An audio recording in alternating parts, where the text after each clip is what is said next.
और कहते हैं कि मसीहियों को इस्तेमाल किया गया। इसमें मसीहियों को कैसे इस्तेमाल किया, मसीही लीडरशिप को कैसे इस्तेमाल किया गया जी।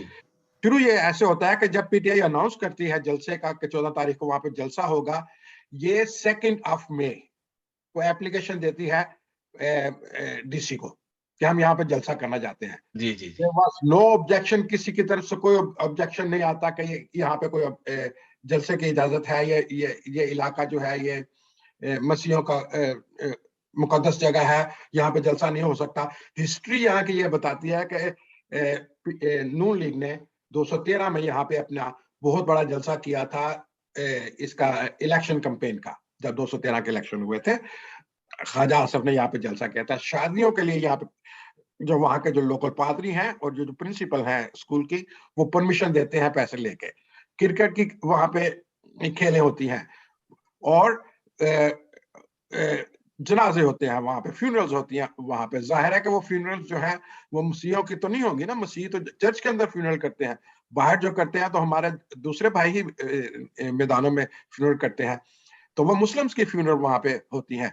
उस ग्राउंड के एक हिस्से में मस्जिद बनी हुई है और फिर उस ग्राउंड में एक ट्यूबवेल का, जैसे मैंने आपको बताया था कि जो प्रॉपर्टी की इंचार्ज थी वो 2 हफ्ते पहले डिप्टी कमिश्नर को ट्यूबवेल की जगह जो है उसका बेच के गई थी। ट्यूबवेल वहां पे लग रहा है, ट्यूबवेल कोई एक मरले में नहीं लगता, ट्यूबवेल को कम से कम 5 मरले मिनिमम स्पेस चाहिए होती है। ठीक है, ये अच्छा, जब उन्होंने 2 तारीख को परमिशन एप्लीकेशन दी, डिस्ट्रिक्ट एडमिनिस्ट्रेशन ने इनके साथ मिलकर उस जगह का दौरा किया। वहां पे देखा कि क्या क्या कौन कौन से रास्ते हैं जो बंद किए जा सकते हैं, कहां से इनको मेन गेट देंगे। सारा सर्वे हुआ, पूरी एडमिनिस्ट्रेशन वहां थी, क्रिश्चियन टाउन सारा का सारा उस जगह पे मौजूद था। क्या उस वक्त मसीही जो लीडर थे उनको नहीं पता था कि यहाँ पे जलसा हो रहा है? क्या होता है कि जब ये करीब आते हैं जो दिन 12 मई को एक पिटिशन मूव की जाती है हाई कोर्ट में। 12 मई को उस वक्त तक क्या हो चुका होता है? कंटेनर उनका आ चुका होता है, लाइटें लग चुकी होती है, सीटों का जो इंतजाम हो चुका होता है। 12 तारीख को, 14 को जलसा होना था, 12 तारीख को हाई कोर्ट जो है डिसीजन देती है और उस डिसीजन में ये लिखा हुआ है कि डिप्टी कमिश्नर टेक रिस्पॉन्सिबिलिटी, दोनों पार्टियों को बुला के इसके ऊपर जो है रिजॉल्व करे। उसने हाई कोर्ट ने मसला डाल दिया डिप्टी कमिश्नर के कोर्ट में। डिप्टी कमिश्नर जो है जब उसके ऊपर इन्फ्लुएंस पड़ता है, एंड मैं पार्टी का नाम नहीं लेना चाहता कौन सी पार्टी इन्फ्लुएंस डाल रही होगी, क्योंकि मेरे पास उसका नाम तो मौजूद है कि कौन सी पार्टी डाल रही थी। उसमें हमारे क्रिश्चियन लीडर भी शामिल थे उस पार्टी के। अच्छा, क्रिश्चियन लीडर भी शामिल थे। 13 तारीख को डिप्टी कमिश्नर उनको खत लिख के उनको इनकार कर देता है। एक दिन पहले उनको इनकार कर देता है। मुझे यह बताया कि 2 तारीख से 12 तारीख तक क्या होता रहा, कहाँ गई थी जो हमारी। और एक खत जो है वो हमारे पादरी, वहां के चर्च के पादरी हैं, I have the name, I don't want to take his name. वो एक स्कूल के पैड के ऊपर एक लेटर लिखते हैं डिप्टी कमिश्नर को कि इन्होंने, ये नहीं लिखते कि मेरे से इजाजत नहीं ली, कि इन्होंने वहां से इजाजत नहीं ली जो सेंट्रल बोर्ड जो इनका लाहौर में है, ठीक है, जिसकी एक खातून जो है वो इंचार्ज है। 12 तारीख को वो खत मैंने की कॉपी आपको मैंने भेजी थी। हाँ जी, मेरे पास है, बिल्कुल है वो जी। उसमें तारीख में आपने क्या देखा है? हाँ जी, उसमें 3 दिन के वो है मेरे ख्याल। नो सर, अभी उसमें भी है मेरे पास। है कि संडे 9 मई, संडे 9 मई। मुझे यह बताया कि ये जो संडे गुजरा है ये कितना इंपॉर्टेंट संडे था हम सब के लिए। It was Mother's day.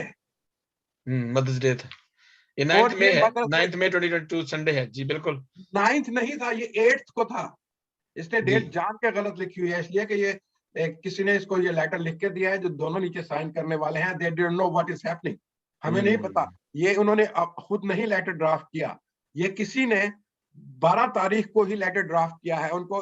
क्योंकि आज की अगर मैं लेटर ड्राफ्ट करूंगा, मुझे आज की तारीख का पता होगा कि आज क्या तारीख है, आज क्या दिन है, लेकिन एक हफ्ते के बाद मुझे याद नहीं रहेगा कि आज से 5 दिन पहले कौन सी तारीख को कौन सा। यही चीज इनके साथ हुई है।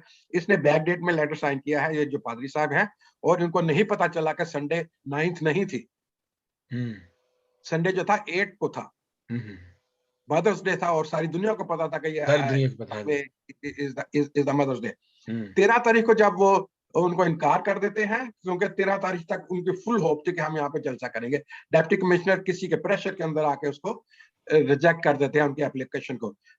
उस वक्त जब रिजेक्ट करते हैं एप्लीकेशन, उस वक्त कम से कम 2-2.5 हजार का मॉब जो था वो जलसा गाह में मौजूद था, जो उनकी हेल्प करवा रहा था, सिटिंग ये वो सारे के सारा। सारी रात वो वहां पे रहा। जब वो सुबह अपने अपने घरों में चले गए हैं, 6 बजे इन्होंने पुलिस का दावा बोल दिया है और वो पुलिस दूसरे डिस्ट्रिक्ट से आके उन्होंने उनको उठा लिया है, इनको अरेस्ट कर दिया है, आंसू गैस फेंकी है और चीजें उनकी जो थी वो लेके आए थे, बड़े बड़े ट्रैक्टर ट्रेलर और ये वो सारा कुछ, सारा जलसा इनका वो खराब कर दिया है। उन्होंने इनको अरेस्ट कर दिया है। 14 तारीख को सुबह उन्होंने क्या किया कि वो कोई और अल्टरनेट जगह पे जाकर फिर जलसा करते। आप मुझे ये बताएं कि 2 तारीख से लेके 12 तारीख तक आप मुझे कोई भी किसी क्रिश्चियन लीडर की वीडियो दिखा दें। नहीं, बिल्कुल खामोश थे उस वक्त, तो खामोश थे, 2 पता ही नहीं था तारीख लोगों 10 को, दिन वहां तक पे वो जलसे का पता था लोगों को, लेकिन वो वीडियो कोई नहीं आई, ऐसी कोई कोई रिएक्शन या वीडियो कोई उनका। नहीं आई, कोई हाँ जी। पोस्टर नहीं आया किसी भी। ऑल ऑफ सडन आप 12 तारीख को देखते हैं कि एक भूचाल आ गया क्रिश्चियन लीडर्स में। ये क्यों हुआ? एक दिन के अंदर अंदर ये सारी इतनी डेवलपमेंट क्यों हुई? उस वक्त 2 तारीख से 12 तारीख तक किसी ने नहीं कहा कि ये हमारा वो मुकाम है, जो मुकद्दस मुकाम है, यहाँ पे ये नहीं इस्तेमाल होना चाहिए, जबकि ये चीजें इस्तेमाल होती रही। ख्वाजा आसिफ इसको इस्तेमाल करता रहा अपने 213 के इलेक्शन में, और 213 के इलेक्शन में 2013 के इलेक्शन, 2013 213 के इलेक्शन में इस बंदे ने चर्च के अंदर जाकर स्पीच की, पॉलिटिकल स्पीच। वहां जो चर्च है, प्रेस्बिटेरियन चर्च के अंदर गया है ख्वाजा आसिफ, जो जाके, अगर एक पार्टी कर सकती है तो दूसरी क्या नहीं कर सकती वहां पे? बिल्कुल सही है, आप बिल्कुल आपने अगर कन्वेंशन करने से वो चीज। हाँ, तो शाम को सर कॉन्सर्ट भी हुआ था, मुझे करेक्ट कीजिएगा, मैं गलत तो नहीं कह रहा, एक बहुत बड़े सिंगर का कॉन्सर्ट हुआ था वहां पे, उसकी तस्वीर है मेरे पास, अगर आप जी वो अपने कंप्यूटर से वो तस्वीर जी मुझे पता, मैं बस आपको बता रहा हूँ कि सर कॉन्सर्ट हो गया, तो कॉन्सर्ट से आगे तो जलसा नहीं होता ना, गाना बजाना तो हो गया। नहीं, वहां पे तो वो पूरी बातें नहीं थी। चलें इसको, ये तो बिल्कुल आपके वो सारा तज्जिया जो है बड़ा खूबसूरत है कि वहां उस वक्त क्यों नहीं पता चला, जब ये 12-13 दिन जो लोग थे वो खामोश थे, ये किसी इंस्टिगेशन से किसी के आलाकार बन गए, लीडर जो थे, और एक ग्रुप ने इतने वो इस मजहबी इस इदारे को या इस क्रिश्चियन इदारे को एक तरफ से वो एक निशाना बनाया और तज़हीक की है, इदारे की तज़हीक की है बेसिकली। इदारा जो है वो इन्होंने आप रेवरेंड बशीर, सॉरी मैंने आपकी बात काटी है, उस वक्त इन्होंने क्रिश्चियन कम्युनिटी को कहां पे लाके खड़ा कर दिया? जी जी, एक लोकल बंदा वहां पे कहता है कि जब पुलिस आई है, कोई पुलिस चर्च के नजदीक नहीं गई, चर्च के ऊपर उन्होंने नहीं, और दे वर वेटिंग कि जब हम इनको उठाएंगे, इनके साथ झगड़ा करेंगे तो शायद ये तशद्दुद में आके, ये गुस्से में आके चर्च के ऊपर हमला कर दे, और जिससे हम सारी दुनिया को ये बता सकेंगे कि जो पीटीआई वाले जो है वो तशद्दुद पसंद है, इन्होंने क्रिश्चियन कम्युनिटी के ऊपर हमला कर दिया। एक मुकाना चाहते हैं, और इसको और बल्कि मैं कहता हूं, अभी भी मैं पढ़ रहा था कि ये जो मसला है ये बहुत बचत होगी, अभी बड़ी बचत हुई है। खुदा का शुक्र है, खुदा का शुक्र है, जो उनके वो थे ना, उनके जो इरादे थे, मंजूम इरादे थे, जो वो नहीं हुए, कामयाब नहीं हुए, और वो दुनिया जो है बच गई। तो देखें जी, ये हमारा जो प्रोग्राम है वो कलमकार इंटरनेशनल के प्लेटफॉर्म से पेश किया जा रहा है, और हम ये ना तो हम किसी पार्टी की बात करते हैं, हम चाहते हैं कि हमारी जो सियासी क़यादत है या हमारे जो मसीही लीडर्स हैं, मजहबी क़यादत जो है, उनको होश के नाखुन लेने चाहिए, ताकि वो लोगों को अपने इन इदारों में, वो सियासी जो कारिंदे हैं, जो सियासी कारकुन है, मैं उनका नाम लेना इसलिए नहीं चाहता कि वो नाम लेने की जरूरत ही नहीं है, सबको पता है कि क्या क्या क्या वो करते हैं, क्या क्या गलत। हमारे मसीही लीडर जो हैं, मैंने देखा कि बात करनी नहीं आती, और बात करते हैं मजहबी, और बात करते हैं मजहबी इदारों की, बात करते हैं, तो ये सारी चीजें जो है हाँ जी, तो इसलिए हमें थोड़ा सा इनसे बचना चाहिए, और ये इनकी चालाकियों से, और सारे बहुत दे आर वेरी क्राफ्टी। जी, आखिर में आप 2-3 जो बातें, हम ये प्रोग्राम जो है वो हमारा इख्तिताम तक जा रहा है जी। जी तारक साहब। सर मैं तो आपको मुबारकबाद दूंगा कि आपने बड़ा अच्छा ये इक़दाम किया है, और जैसे आपने मज़मूम मकासद की बात की कि वो हमें चाहिए कि लोगों को जुड़त करें, ताकि वहाँ पे वाकई वो खतरा था, कि लोग जो इश्तियाल थे, दोनों तरफ इश्तियाल पाया जा रहा था और था कि खुदा ना खास्ता क्रिश्चियन मुस्लिम को इस तरह की कोई मसला ना हो जाए ना। तो इस तरह हाँ के प्रोग्राम जो लोगों को चीज़ें सिखा सकें, बता सकें कि यार देखें आप इस एक्सट्रीम पे मत जाएँ और लोगों को प्रोवोक मत करें, लोगों को इंस्टिगेट मत करें। और जो हमारे जो सो कॉल्ड मैं आपको कराची का एक वाकया बता सकता हूँ, वो इश्यू हल हो गया था। वो एक नर्स का ब्लास्फेमी का इश्यू था। तो मेरे जैसे जो हाँ लोग खुद को मशहूर करना चाहते हैं ना सर जी, उस बंदे ने वो बेचारी का मसला, मैं क्योंकि चीज़ों को बहुत देख रहा होता हूँ, तो हमने कोशिश की कि मेरे पास अभी भी कुछ केसेस होते हैं कि सोशल मीडिया पे मत जाएँ, ना जाएँ, हाँ जब आप जाएँगे तो फिर आप इश्यू, तो उस बंदे ने सोशल मीडिया का इश्यू बना के उस बेचारी को दोबारा गिरफ्तार करवा दिया था। तो ओहो दिस इज़ द वे, मतलब आपको ऐसा नहीं सो आप अपने आप को हीरो बनाने के चक्कर में, आप अपनी थोड़ी-सी शोहरत के चक्कर में, आप वो पंजाब अपने पाव-गोश के लिए किसी की पूरी भैंस ज़िबा कराने के चक्कर में पड़े हुए हैं, तो हमारी कम्युनिटी का मत नुकसान करें। आप हीरो बने, कुछ और काम कर लें, कोई टिकटॉकर आजकल बने हुए हैं कोई लोग, तो ढंग वो का कर का लें। काम आप करें, कोई और काम हाँ करें, जी। मुस्बत काम कोई करें, और अच्छा काम काम करें। करें। अगर आपने ये काम करना है तो मेरे एक मैं किसी चलें फिर वो एक सियासतदान थे सीनियर ना, तो उनको उन्होंने कहा कि आप बड़ा अच्छा ये वो, तो मैंने कहा सर आप अखबार पढ़ा करें। आप अपनी चीज़ों को वो करा करें कि आपकी जो चीज़ें हैं ना आपकी क्लियर होंगी तो आप बात करेंगे, तो लोग आपकी बात सुनेंगे।